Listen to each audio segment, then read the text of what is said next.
జనసేన మీద అపవాదులు ఎందుకు వస్తాయో ఎలా తెలీదు గానండి. ఎవరైనా పొరుగువాడు పచ్చగా ఉంటే కంట్లో నిప్పులు ఆహ్, హ్మ్, అంటే కమ్ముకుంటాయన్నమాట.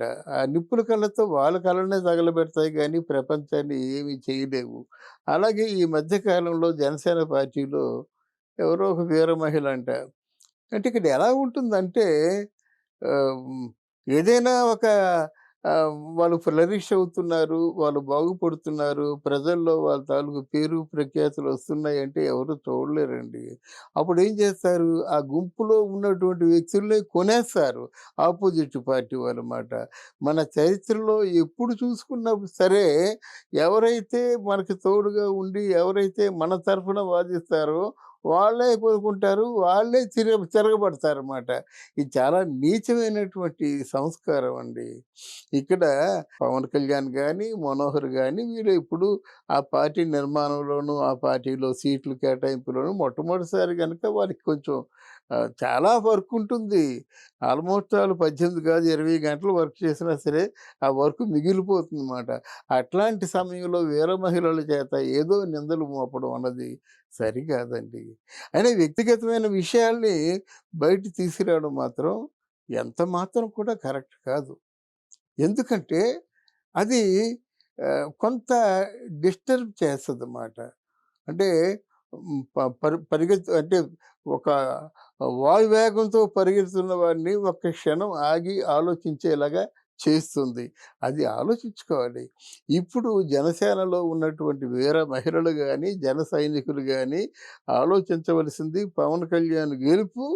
పవన్ కళ్యాణ్‌కి 23 సీట్లంటే 21 సీట్లంటే మంచిదే గదా! మంచి ఆహ్, మంచి కౌంటే వస్తుంది.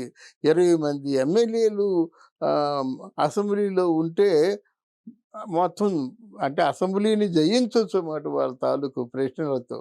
వాళ్ళ తాలూకు అంటే ప్రశ్నలు మామూలుగా వ్యక్తిగతంగా ఉండవు కదా! ప్రశ్నలు ప్రజలకు సంబంధించినవై ఉంటాయి.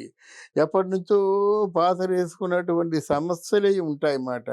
మనకి రోడ్లు లేవు. చాలా కష్టంగా ఉంది. వైద్యం లేదు. చాలా కష్టంగా ఉంది. ఎవరో మాట్లాడతారండి మీ ఇన్ని వైద్యశాలలు ప్రాథమిక వైద్యశాలలు కట్టించామని. వైద్యశాలలైతే ఉన్నాయి. బోర్డయితే ఉంది. అందులో డాక్టర్లు ఉన్నారా చూసారా మీరు? అందులో కాంపౌండర్లు ఉన్నారా చూసారా మీరు? అక్కడ వచ్చి కూర్చున్నోళ్ళకి వసతి సౌకర్యాలు ఏమి ఉన్నాయో చూసారా మీరు?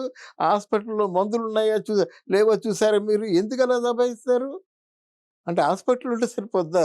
అలాగే ఇక్కడ విడుదల రజని ఇన్ని మెడికల్ కాలేజీలు కట్టామంటే మీరు ఎంతమందికి శంకుస్థాపనలు చేశారు? ఎంతమందికి శంకుస్థాపనలు చేసినటువంటి రాళ్ళు భూమిలో కలిసిపోయినాయి. ఎందుకలా దబాయిస్తారు ప్రజల్ని? ఏదైనా కార్యాచరణలో చూపించండి. ఇది మా సత్తా అని చూపించండి గానీ ప్రజల్ని మభ్యపెట్టొద్దు. ప్రజల్ని మోసపెట్టొద్దు. మీరు చేసిన తెలివితేటలన్నీ ఏమిటి? వాళ్ళు ఎవరైతే మన తెలుగుదేశంలో గట్టిగా లీడర్ ఉన్నాడంటే, ఆ లీడర్ ఉండడానికి వీల్లేదు.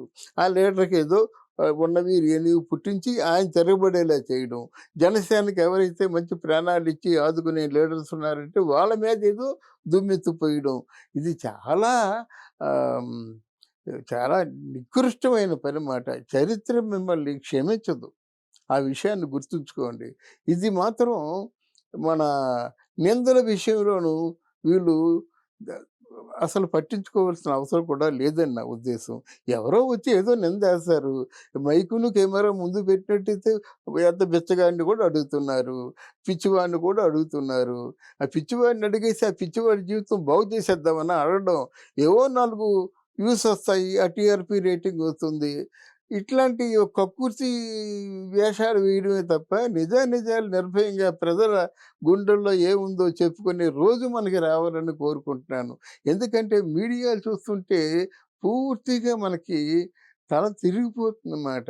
మేధావులు అనిపించుకుంటారు. అంత నీచంగా మాట్లాడతారా? ఆ మేధావులు కేవలం ప్రత్యర్థి అంటే అపోజిషన్ పార్టీలో ఉన్న వాళ్ళని దెబ్బతీయడానికే ఉపయోగపడతారా? అంతేగాని ప్రజలను బాగు చేయడానికి అంటే ఆంధ్రప్రదేశ్‌ని బాగు చేయడానికి, యువతను బాగు చేయడానికి, తర్వాత ఒక ఫ్యూచర్‌లో ఒక భరోసా ఇవ్వడానికి ఏమైనా మీరు మాట్లాడుతున్నారా? కొంతమంది మేము మేధావులు అని చెప్పేసి ఒక ఎలుగెత్తి కూర్చుంటారు. వాళ్ళు రాగానే కుర్చీలో కాఫీలు, టీలు ఎన్నొస్తుంటాయి. కాఫీ తాగుతుంటాడు, వెకిలి నవ్వుతుంటాడు. తర్వాత ఏదో వెక్కిరింపుగా చంద్రబాబు నాయుడిని, ఇలా జనసేనని మాట్లాడతారు. ఎందుకు వాళ్ళు తప్పు చేస్తే మాట్లాడండి. వాళ్ళ కార్యక్రమాలు ఇంకా స్టార్ట్ చేయలేదు కదా! ఎన్నికల్లో నిలబడుతున్నారు. వాళ్ళు కొన్ని సమస్యలు చెప్పారు. వాటి పరిష్కారం కూడా చెప్పారు. వాళ్ళు గెలిచిన తర్వాత ఆ సమస్యలు పరిష్కారం చేయలేకపోయినట్టయితే, వాళ్ళు వాగ్దానాల్ని ఫుల్‌ఫిల్ చేయలేనప్పుడైతే వాళ్ళు గల్లా పుచ్చుకొని అడగండి. అది బావుంటుంది గానీ, ఇలాంటి అనామకమైనటువంటి నిందలు వేయడం మిమ్మల్ని చరిత్ర క్షమించదు. మీరు కాలగర్భంలో కలిసిపోతారంతే. Thank you.